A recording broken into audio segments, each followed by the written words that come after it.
Hello बच्चों, स्वागत है आपका अपने चैनल तैयारी जीत में। आज हम देखने वाले हैं 8 ग्रेड अभ्यास पुस्तिका जो आपको यहां पर मिली है 2023-24 में संपूर्ण हल करने के लिए। हम कक्षा 8वीं की इस वीडियो में सामाजिक विज्ञान के पार्ट 1 का हल देखने वाले हैं। तो आइए वीडियो शुरू करते हैं। तो यहाँ पर इस प्रकार से आपकी यहाँ पर सारणी दी गई है, इसकी पार्टों के नाम दिए गए हैं। यहाँ पर सभी पार्टों को आप यहाँ पर हल सहित देखने वाले हैं। यदि आपको यहाँ पर संपूर्ण हल देखना है तो वीडियो के लास्ट में आपको प्ले लिस्ट दे दी जाएगी, जिसको आप देखकर पूरा संपूर्ण हल आप कर सकते हैं। तो देखिए, पहला हमारा यहाँ पर पाठ होने वाला है। इस प्रकार से ये पुस्तक आपको मिलने वाली है 2023-24 के लिए। तो इसका हम पहला पाठ देखने वाले हैं, जिसका नाम है, यहाँ पर देख लीजिए अच्छे से, ये रहा। तो यहाँ पर पाठ का नाम है कैसे, कब और कहाँ। तो इसका हम पहला प्रश्न देखने वाले हैं। देखिए क्या लिखा है, आइए इसको पढ़ते हैं। तो ये रहा हमारा प्रश्न नंबर पहला। ब्रिटिश शासनकाल में प्रथम और अंतिम गवर्नर जनरल कौन थे? तो ऑप्शन दिए गए हैं आपके यहाँ पर A, B, C और D। तो इसका सही आंसर हो जाएगा हमारा ऑप्शन नंबर A। ठीक है, यहाँ पर इसको अच्छे से लिख लीजिएगा। इसके बाद अगला प्रश्न, यहाँ पर खाली जगह दी गई हो, यहाँ पर आपको इसको आंसर सहित लिख लेना है। ऑप्शन नंबर A सही हो जाएगा। टिक लगाते चलिए बच्चों मेरे साथ। इसके बाद अगला प्रश्न देखते हैं, क्योंकि आपको ये पुस्तक भरनी है अच्छे से। तो प्रश्न नंबर दूसरा देखेंगे, ए हिस्ट्री ऑफ ब्रिटिश इंडिया पुस्तक के लेखक कौन थे? तो ऑप्शन लिखा है ए चार्ल्स। यहाँ पर देखिए अच्छे से, ऑप्शन दिए गए हैं चारों। तो इसमें हमारा जो सही आंसर होने वाला है ऑप्शन नंबर सी होने वाला है, जेम्स मिल। तो इसको अच्छे से टिक लगा लीजिए। यहाँ पर नीचे वाली जो लाइन दी गई हो इस पर लिख लीजिए। तो पहले का हमारा आंसर था ए और दूसरे वाले का ऑप्शन सही हमारा सी। तो अगला प्रश्न देखते हैं बच्चों, तीसरा। तो ये रहा हमारा प्रश्न नंबर तीसरा। तो इसको देख लीजिए, तो क्या दिया गया है तीसरा प्रश्न। देखिए यहाँ पर क्या लिखा है, देखिए अच्छे से। जब किसी देश पर दूसरे देश द्वारा दबावपूर्वक आर्थिक, सामाजिक एवं राजनीतिक परिवर्तन किया जाए तो इस प्रक्रिया को क्या कहा जाता है? तो option number A, B, C और D दिए गए हैं आपको। ठीक है, तो यहाँ पर इसका सही हो जाएगा ऑप्शन नंबर हमारा C, औपनिवेशीकरण। उपनिवेशीकरण हो जाएगा इसका आंसर। इसके बाद हम प्रश्न नंबर 4 पर चलते हैं। तो यहाँ पर लिखा है महत्वपूर्ण दस्तावेजों को सुरक्षित रखा जाता था। ऑप्शन लिखा है पहला पुस्तकालय, दूसरा अभिलेखागार, प्रयोगशाला या संग्रहालय। तो इसका सही आंसर हो जाएगा हमारा ऑप्शन नंबर बी, यानी यहाँ पर अभिलेखागार में। तो अच्छे से इसको लिख लीजिएगा। प्रश्न नंबर अगला देखते हैं हम, 5वां। तो ये दिया गया हमारा प्रश्न नंबर 5वां। इसका आंसर पढ़ेंगे हम। इतिहास के आधुनिक काल को विकास का युग क्यों कहा जाता है? इसका आंसर हमें लिखना है। देखिए ये दिया गया है, तो अच्छे से देखते चलिएगा। यहाँ पर इतिहास के आधुनिक काल में वैज्ञानिक तर्क, यहाँ पर लोकतंत्र, मुक्ति और समानता जैसी आधुनिकता की ताकतों का विकास हुआ, इसलिए आधुनिक काल को विकास का युग माना जाता है। तो ये हमारा इसका आंसर है, अच्छे से लिख लीजिएगा। देखिए यहाँ से यहाँ तक अच्छे से देख लीजिएगा इसको, ये देख लिया है। इसके बाद हम प्रश्न नंबर 6वें को देखते हैं। तो क्या लिखा है, देखिए 6वां प्रश्न दिया गया है, सुलेखनी। यहाँ पर सुलेखनवीस किसे कहा जाता है? तो सुलेखनवीस किसे कहा जाता है? तो यहाँ पर ये लिखा है इसका आंसर, देखिए। तो यहाँ पर लिखा है, देखिए 2 होते हैं, एक तो सुलेखनवीस होता है, यहाँ पर सुखनवीस होता है। तो दोनों का मतलब एक ही होता है। सुख यहाँ पर लिखा है खुशनसी, यहाँ पर खुशनवीस और यहाँ पर सुलेखनवीस। वे लोग होते हैं जो बहुत सुंदर ढंग से चीज़ें लिखते हैं। तो इसका आंसर हो जाएगा, ये कंप्लीट कर लीजिए। इसके बाद अगला प्रश्न दिया है हमारा 7वां। तो ये रहा 7वां प्रश्न, अभिलेखागार से आप क्या क्या देख सकते हैं? तो यहाँ पर देखिए, अभिलेखागार में हम पत्रों, रिपोर्टों, नोट्स, मेमे, तस्वीरों और अन्य प्राथमिक स्रोतों से प्रत्यक्ष तथ्य, डेटा और साक्ष्य आदि देख सकते हैं। अगला प्रश्न देखते हैं बच्चों, 8वां, जो कि यहाँ पर दिया गया है, इतिहास की तारीखों से क्यों जोड़ा जाता है? इतिहास को तारीखों से क्यों जोड़ा जाता है? तो आइए इसका आंसर देखते हैं। तो ये रहा इसका आंसर, इतिहास को तारीखों से जोड़कर देखते हैं। इस जुड़ाव का मुख्य कारण है कि इसी समय युद्ध और बड़ी बड़ी घटनाओं के ब्यूरों को ही इतिहास माना जाता था।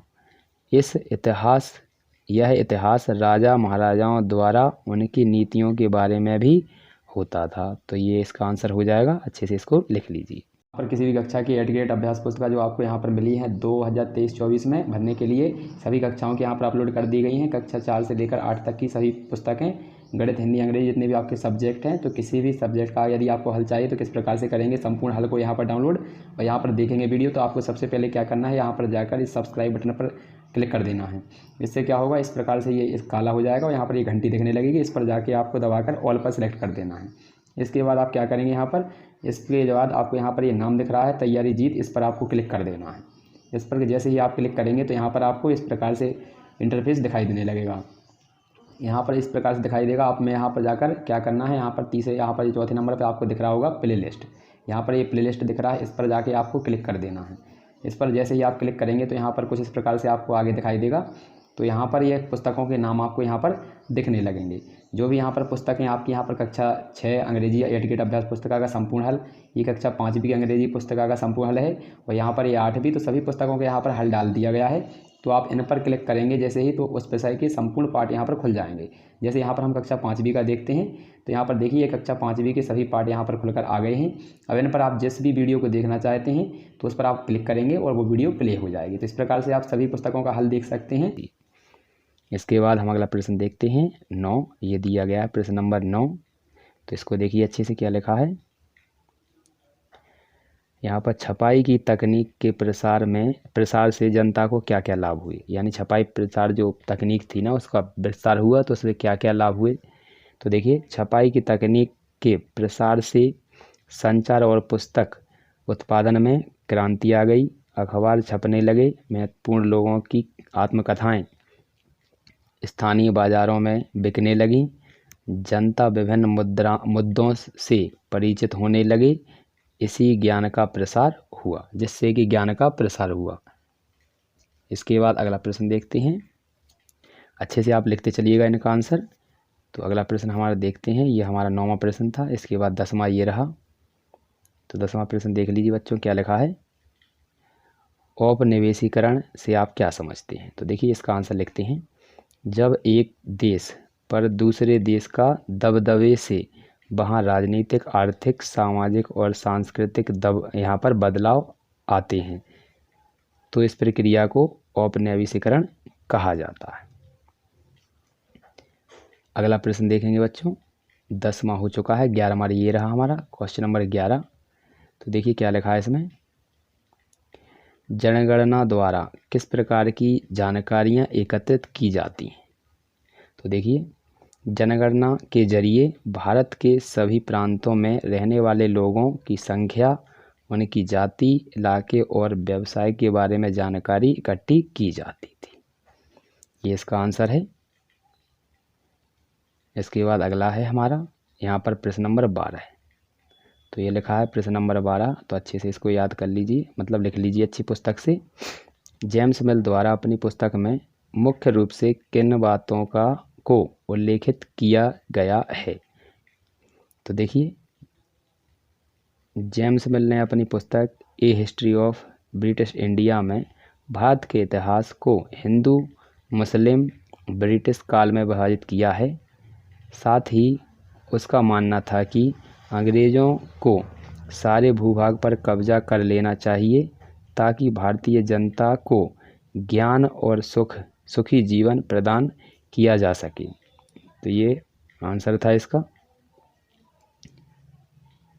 इसके बाद अगला प्रश्न 13वां ये रहा हमारा इसका आंसर। अच्छे से इसको देख लीजिए और इसको अच्छे से लिख लीजिएगा। क्या लिखा है। औपनिवेशिक शासन के दौरान सर्वेक्षण में के क्या उद्देश्य थे। तो देखिए इसका आंसर लिखा है। औपनिवेशिक शासन के दौरान सर्वेक्षण का मुख्य उद्देश्य था कि किसी देश पर अच्छी तरह शासन चलाने के लिए उसको सही ढंग से जानना जरूरी होता है। 19वीं सदी की शुरुआत तक पूरे देश का नक्शा तैयार करने के लिए बड़े बड़े सर्वेक्षण किए जाने लगे। सर्वेक्षणों में धरती की सतह, मिट्टी की गुणवत्ता, वहाँ मिलने वाले पेड़ पौधों एवं जीव जंतुओं तथा स्थानीय इतिहास व फसलों का पता लगाया जाने लगा। लगाया जाता था। अंग्रेज़ों की राय में किसी इलाके का शासन चलाने के लिए इन सारी बातों का जानना ज़रूरी था। तो ये आंसर हो जाएगा हमारा प्रश्न नंबर 13वें का। इस पहले पार्ट का हमारा संपूर्ण हल हो चुका है। यदि इस प्रकार के और वीडियो आपको चाहिए तो कमेंट में जाकर कमेंट कर दीजिएगा।